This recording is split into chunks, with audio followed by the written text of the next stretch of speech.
Another spray paint techniques episode. This one on how to paint rust.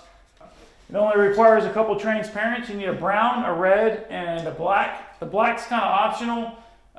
You definitely need a brown and a red, and it does matter. And all you do is just fade it straight down. This one I'm doing the red first. You can do the brown first, but you definitely need a red base because rust turns red. Like for instance, this right here, this is going to bend. So you want to actually bend with it. And it's super light. You're not going to go too crazy as far as the amount that you need to put on it to give it, because if you go too much, it's not going to look right. It's not going to look anywhere close to realistic. You can also go with some colors like Rusticoat or like Louboutin Aubergine. Think colors like that have a little bit of brown into them. And that's basically it. It's super easy technique. I'll show it on some gray so you can see how that looks. And basically you'll have something similar to this.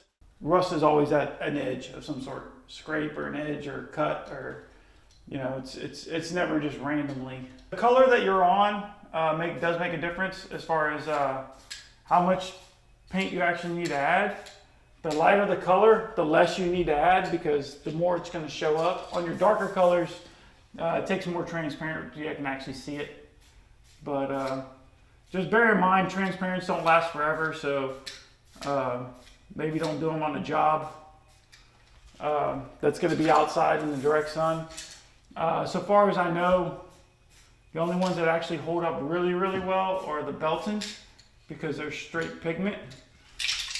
But yeah, just don't use a lot of transparents on something you plan to keep forever, because they will eventually go bad. Yeah, different paint brands are going to last different than others. I just switched pretty much all my paint to Belton because it has the highest UV protectant out of all of them, to the best of my knowledge. It is a different type of paint. It's not the same as the Montanas and 94s and things like that. So it's going to hold up a little bit better. When I seal them, I usually use this product from Sherwin-Williams, but SureClear. It's just a UV protectant. I don't do like an anti-graffiti or anything like that because I don't have that issue. But I do want the stuff to last. So in the amount that I'm charging, the client's expected to last for quite a while. Using iron lac or something like that is not going to help me out. It's going to fade out in 6 months.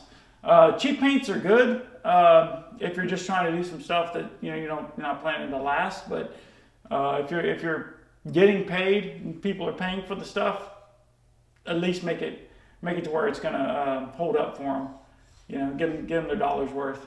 I don't know of any paint that lasts hundreds of years, but I mean they'll last as far as there's the internet and whatnot now, books and magazines and things like that. So they'll definitely. I mean, we're still seeing stuff that's a couple hundred years old today. So I don't see any reason why that wouldn't be in the future.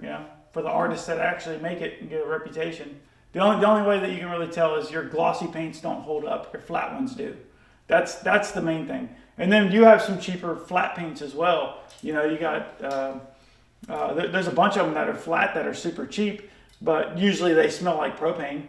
But but those also serve their purpose. When I'm like traveling and I'm not expecting this stuff to last, just doing like whatever graffiti events and stuff like that. I'm not going to order the most expensive paint on the market. I'm going to order whatever I can get a bunch of different colors so that I can do something semi-realistic, because you need more colors for that.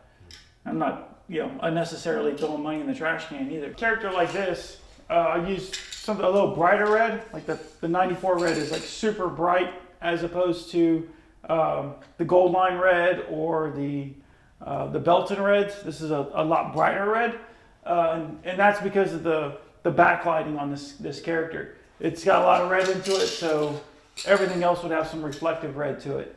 On something like this, if I was going to put some rust, right here, because you're always going to want to be somewhere where it folds or where there's a crack or something like that, because that's where rust accumulates. So it'll be a lot more believable. And then just go with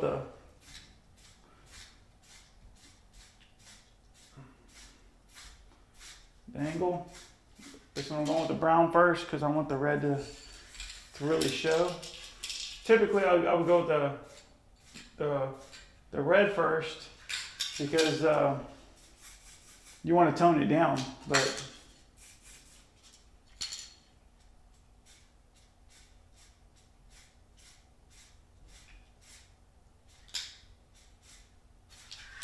that's really all it takes. I screwed that up. That's all right.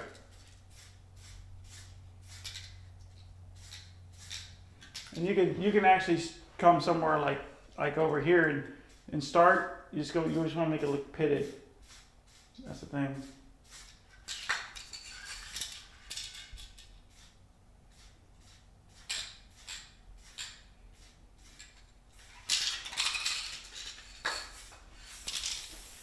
All right, now I'm just letting I get down just a little bit because I don't want that much black in this.